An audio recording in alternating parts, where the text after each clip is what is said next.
नमस्कार, मैं हूं अभय कुमार। आप देख रहे हैं अपना खास कार्यक्रम बिहार समाचार। बिहार समाचार में खबरें बिहार की, बातें बिहार की, देश दुनिया की तमाम खबरें जिसे आपको जानना जरूरी है। तो बिहार समाचार में आज हम लेकर आए हैं पटना में अजीबो गरीब, पटना हॉस्पिटल में मरीज की आंखों को चूहा खा गया। वहीं एसीएस सिद्धार्थ ने दिया है बड़ा आदेश। इसी के साथ सक्षमता परीक्षा रिजल्ट पर चर्चा करेंगे और पीएम मोदी सहित देश दुनिया की तमाम खबरों पर चर्चा करेंगे। तो पहली खबर लेते हैं कि बिहार में मेडिकल कॉलेजों के में मरीजों की आंखों को चूहे खा जा रहे हैं। जी हां, पटना एनएमसीएच में मरीज की आंख निकाली गई। परिजनों ने ऐसा दावा किया है कि डॉक्टरों ने आंख निकाल ली है। पीएम रिपोर्ट से पता चलेगा। डॉक्टरों का कहना है कि आंख चूहा खा गया है या किसी ने निकाली है। मौके पर पहुंची है पुलिस। अब पटना के medical college, Nalanda medical college में अस्पताल में इलाज के लिए भर्ती मरीज की आंख निकाल ली गई है। इसके बाद परिजनों ने जमकर हंगामा किया। आलमगंज थाने में केस दर्ज कराया गया है। 14 नवंबर को नालंदा निवासी फंटूस कुमार को अस्पताल में भर्ती कराया गया था। उसे पेट में गोली लगी थी। इलाज के दौरान जब दूसरे दिन सुबह उसकी मौत हो गई। जब परिजन उसे देखने गए तो फंटूस की एक आंख गायब थी। इस मामले को लेकर एक डॉक्टर ने बताया कि संभव है कि मरीज की आंख चूहा खा गया हो। वहीं अस्पताल के अधीक्षक डॉक्टर विनोद सिंह ने बताया कि फंटूस को इलाज के लिए 14 नवंबर को भर्ती कराया गया था। उसके पेट में गोली लगी थी। ऑपरेशन 15 नवंबर को हुआ था। ऑपरेशन के 36 घंटे के बाद उसकी मौत हो गई है। सर्जरी के बाद आईसीयू में रखा गया था। परिजन द्वारा बाईं आंख गायब होने की बात पर उन्होंने कहा कि इसकी जांच की जा रही है। उनसे जब यह पूछा गया कि क्या यह चूहा खा गया है जैसा बता रहे हैं डॉक्टर, तो उन्होंने कहा कि इससे इनकार किया नहीं जा सकता है। और बिहार में आज होने वाली आर्मी की भर्ती रद्द कर दिया गया है। अब 28 नवंबर को भर्ती होगा। 28 नवंबर से भर्ती होगी। दानापुर में 2000 कैपेसिटी वाले ग्राउंड में पहुंचे थे 30,000 अभ्यर्थी। भीड़ की वजह से दानापुर कैंट में हो रही सेना की आज होने वाली भर्ती प्रक्रिया को रद्द कर दिया गया है। एएसपी भानु प्रताप सिंह ने बताया कि अब 28 नवंबर से जिले में के आधार पर भर्ती की जाएगी। अभी पूरे बिहार के कैंडिडेट्स को बुला लिया गया था, जिसकी वजह से भीड़ बढ़ गई थी। भर्ती प्रक्रिया में भी परेशानी हो रही थी। मामला यह है कि दानापुर के टेरिटोरियल आर्मी भर्ती प्रक्रिया में के 5वें दिन अभ्यर्थियों ने जमकर हंगामा किया। सैनिक चौक स्थित करियप्पा ग्राउंड में एंट्री नहीं मिलने के बाद हंगामा शुरू कर दिया गया।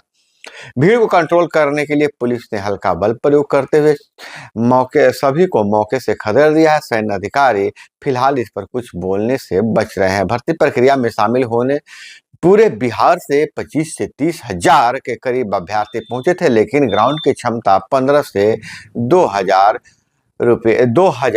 लोगों तक की है। वहीं गया से बड़ी खबर आ रही है। गया में 7 साल की बच्ची के साथ गैंग रेप का मामला सामने आया है और 2 नाबालिग आरोपी उसे बहला फुसलाकर अपने साथ ले गए। रात भर उसके साथ दरिंदगी की, फिर दूसरे दिन सुबह सड़क किनारे फेंक कर भाग गए। मामला गया जिले के बेलागंज थाना क्षेत्र के एक गांव का है। बताया जा रहा है कि बच्ची गुरुवार को झूला झूल रही थी, तभी दोनों आरोपी आए, उसे बहला फुसलाकर अपने साथ ले गए और उनके साथ गैंग रेप किया। जब शाम को बच्ची अचानक गायब हो गई, घर नहीं लौटी, तो परिजनों ने बच्ची की काफी तलाश की है, लेकिन नहीं मिलने पर लगा कि बच्ची खेलते खेलते कहीं सो गई होगी। सुबह उन्होंने बच्ची को खोजने की तैयारी की थी। इसी बीच शुक्रवार को पीड़ित बच्ची का खून से लथपथ घर पहुंची। उसके गला और गाल और प्राइवेट पार्ट से फुंस रहे थे और गले में और गाल सूजा हुआ था। बच्ची ने बताया कि गांव के ही 2 नाबालिगों ने उनके साथ गैंग रेप किया है। और वहीं अब शिक्षा विभाग से बड़ी खबर आ रही है कि अब कोचिंग में नहीं पढ़ा पाएंगे सरकारी स्कूलों के शिक्षक, बच्चों को भी जाने के रोक है। एससीएस सिद्धार्थ ने कई आदेश जारी किए हैं। बिहार में सरकारी स्कूलों के शिक्षक नहीं ट्यूशन पढ़ा पाएंगे, नहीं कोचिंग। डॉक्टर एस सिद्धार्थ ने अब शिक्षकों के लिए नया फरमान जारी किया है। शिक्षा विभाग ने के अपर मुख्य सचिव डॉक्टर एस सिद्धार्थ बिहार शिक्षा के में गुणवत्ता में सुधार के लिए आए दिन नए फरमान जारी कर रहे हैं।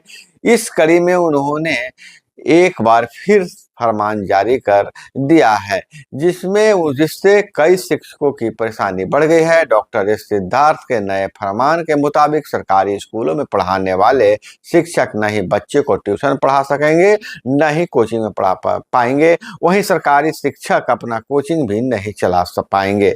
यही नहीं, स्कूल टाइम पर बच्चे कोचिंग संस्थान में भी पढ़ने नहीं जाएंगे। शिक्षकों को स्कूल में रील्स बनाने पर भी पहले ही रोक लगा दिया गया है। ऐसे कार्यों में शिक्षकों की संलिप्तता होगी तो उन्हें नौकरी से हाथ धोना पड़ सकता है। वहीं बिहार के लिए बहुत बड़ी खबर यह है कि आईपीएल ऑक्शन में बिहार के 13 साल के वैभव का सूर्यवंशी का चयन हुआ है। सचिन से भी कम उम्र में उन्होंने डेब्यू किया था। एक साल में 49 शतक बनाया है। इस होनहार का नाम है समस्तीपुर के वैभव सूर्यवंशी। इस बार बिहार आईपीएल ऑक्शन में शामिल होंगे। इस बार आईपीएल में शामिल होंगे। आईपीएल गवर्निंग काउंसिल की ओर से जारी की गई ऑक्शन लिस्ट में उसका नाम शामिल है। वैभव अभी सिर्फ 13 साल के हैं। वे रणजी ट्रॉफी, हेमन ट्रॉफी और कूच बिहार ट्रॉफी खेल चुके हैं। वैभव का चयन जूनियर इंडियन क्रिकेट टीम में भी हो चुका है।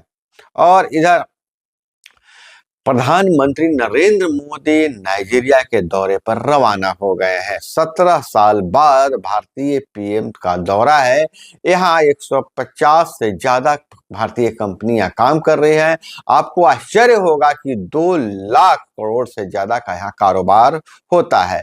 प्रधानमंत्री नरेंद्र मोदी शनिवार दोपहर लगभग 1:30 बजे नाइजीरिया रवाना हो गए। वे वहाँ के राष्ट्रपति अहमद टिनुबू के न्योते पर पहली बार नाइजीरिया जा रहे हैं। यह किसी भी भारतीय प्रधानमंत्री का 17 साल में पहला नाइजीरिया दौरा होगा। मोदी ने इससे पहले साल 2007 में तत्कालीन PM doctor Manmohan Singh Nigeria के दौरे पर गए थे। पीएम मोदी रविवार को राष्ट्रपति टिनुबू से मुलाकात कर उनके बीच भारत नाइजीरिया के द्विपक्षीय संबंधों को और मजबूत करने पर चर्चा करेंगे। इसके बाद मोदी राजधानी अबुजा में भारतीय समुदाय के लोगों को संबोधित करेंगे। नाइजीरिया में 150 से ज्यादा भारतीय कंपनियां कार्यरत हैं, जो 2 लाख करोड़ से ज्यादा का बिजनेस करती है। वहीं अब बिहार के खबरों पर नजर डालें तो बांका में 5 लोगों ने जहर खा लिया है। पति पत्नी बेटे की मौत हो गई है। बिहार के बांका में शुक्रवार की देर रात एक ही परिवार के 5 लोगों ने सल्फास की गोलियां खा ली थी, जिसमें पति पत्नी और एक बेटे की मौत हो गई है। वहीं 2 बच्चों की हालत गंभीर बनी हुई है। सभी को देर रात ही गंभीर हालत में रेफरल अस्पताल लाया गया, लेकिन हालत नाजुक देखते हुए भागलपुर मायागंज अस्पताल भेज दिया गया है।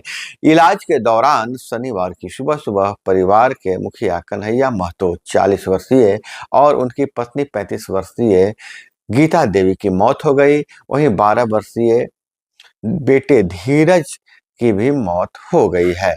अस्पताल में बेटी सरिता और छोटा बेटा राकेश कुमार भर्ती है। कन्हैया के बड़े भाई ने बताया कि उसने 10 लाख रुपए का लोन लिया था, ई-रिक्शा भी लिया था, लेकिन ई-रिक्शा बेच दिया। उसके बाद फास्ट फूड का स्टॉल लगाकर अपनी आजीविका चलाता था। और वही सक्षमता परीक्षा 2.0 का रिजल्ट जारी कर दिया गया है। पहली से 10वीं क्लास के में 80% से ज्यादा टीचर्स पास हुए हैं। 11वीं का रिजल्ट सिर्फ 71.4% रहा है। सक्षमता परीक्षा 2 के दूसरे चरण का रिजल्ट जारी हो गया है। बिहार बोर्ड के अध्यक्ष आनंद किशोर ने रिजल्ट जारी किया है। क्लास 1 से 5 में 81.45%, 6 से 8 में 81.41%, 9 से 10 में 84.20% और वहीं 11वां 12वां में 71.4% टीचर पास हुए हैं। 80,713 शिक्षक इस परीक्षा में शामिल हुए थे, जिसमें 65,716 शिक्षकों ने परीक्षा पास की है। पूरा प्रतिशत जो है 81.42 रहा है। सक्षमता फेज 3 के लिए 26 से 31 दिसंबर के बीच परीक्षा होगी। 25 नवंबर को विज्ञापन जारी किया जाएगा। वहीं ए स्टेट परीक्षा का रिजल्ट अगले हफ्ते में जारी किया जाएगा और बोर्ड मतलब BSEB की ओर से परीक्षा का आयोजन 23 से 26 अगस्त के बीच किया गया था, जिसमें 85,000 नियोजित शिक्षकों ने भाग लिया था। अब वही बात करें तो संयुक्त परीक्षा में पहले फेज में कक्षा 1 से 5 तक इतना 1,39,000 नियोजित शिक्षक पास हुए हैं। 1,48,885 अभ्यर्थी परीक्षा में शामिल हुए थे। अब नियोजित शिक्षकों को विशिष्ट शिक्षक का दर्जा मिल जाएगा, उसकी प्रक्रिया शुरू कर दी गई है। और इधर अगर हम बात करें जॉब बुलेटिन की कि आप क्या है, नौकरियों की स्थिति क्या है, तो हम आज बात करेंगे ITBP में सब इंस्पेक्टर के पदों पर वैकेंसी हुई है, निकली है। वहीं सीमा सड़क संगठन में भी भर्ती निकाली गई है। तो नजर डालते हैं सीमा सड़क संगठन में 416 पदों पर भर्ती निकाली गई है। सीमा सड़क संगठन के में ड्राफ्ट मैन सहित 400 से ज्यादा पदों पर भर्ती निकली है। उम्मीदवार ऑफिशियल वेबसाइट bro.gov.in पर जाकर आवेदन कर सकते हैं। इसके लिए क्वालिफिकेशन है 10वीं या 12वीं पास, 10वीं 12वीं पास, संबंधित क्षेत्र में डिप्लोमा की भी आवश्यकता होगी। वहीं ITBP में 526 पदों पर भर्ती निकाली गई है। Indo Tibet border police force ने सब इंस्पेक्टर, हेड कांस्टेबल सहित अन्य पदों पर भर्ती निकाली है। उम्मीदवार जो ऑफिशियल वेबसाइट recruitment.itbpolice.nic.in पर जाकर आवेदन कर सकते हैं। और जो पदों की कुल संख्या है 526 है। सब इंस्पेक्टर सहित अन्य पद हैं। अब इधर आवेदन जो शुरू होगा 15 नवंबर 2024 से, लास्ट डेट 14 दिसंबर 2024 को है। फीस 200 रुपया रखा गया है और एजुकेशनल क्वालिफिकेशन उम्मीदवारों के पास BSc, BTech या MCA की डिग्री होनी चाहिए। अब वहीं अगर हम बात करें पंचायती राज विभाग से खबरों की, तो पंचायती राज विभाग ने अभी पैक्स चुनाव प्रक्रिया के बाद कुछ बड़ा कार्य करने वाला है। हालांकि पंचायती राज विभाग जाड़े से पहले पार्कों के निर्माण के लिए और सौंदर्यीकरण के लिए पैसे जारी कर सकता है। पंचायती राज विभाग के अंदरूनी सूत्रों से अगर माने तो पैक्स चुनाव के बाद पंचायतों में पैसों की बारिश हो सकती है और बाढ़ क्रियान्वयन प्रबंधन समिति के हक में कोई फैसला लिया जा सकता है। फिलहाल पंचायती राज विभाग का काम ठप है। सरपंच से लेकर मुखिया और वार्ड सदस्य बहुत नाराज चल रहे हैं। तो दोस्तों, यह थी वो तमाम खबरें जिसे आपको जानना जरूरी था। इसी तरह से खबरों के लिए जुड़े रहिए हमारे साथ। चैनल पर नए हैं तो चैनल को सब्सक्राइब कर लीजिए। वीडियो पसंद आए तो लाइक जरूर कीजिएगा। मिलते हैं अगले वीडियो में। जय हिंद, वंदे मातरम।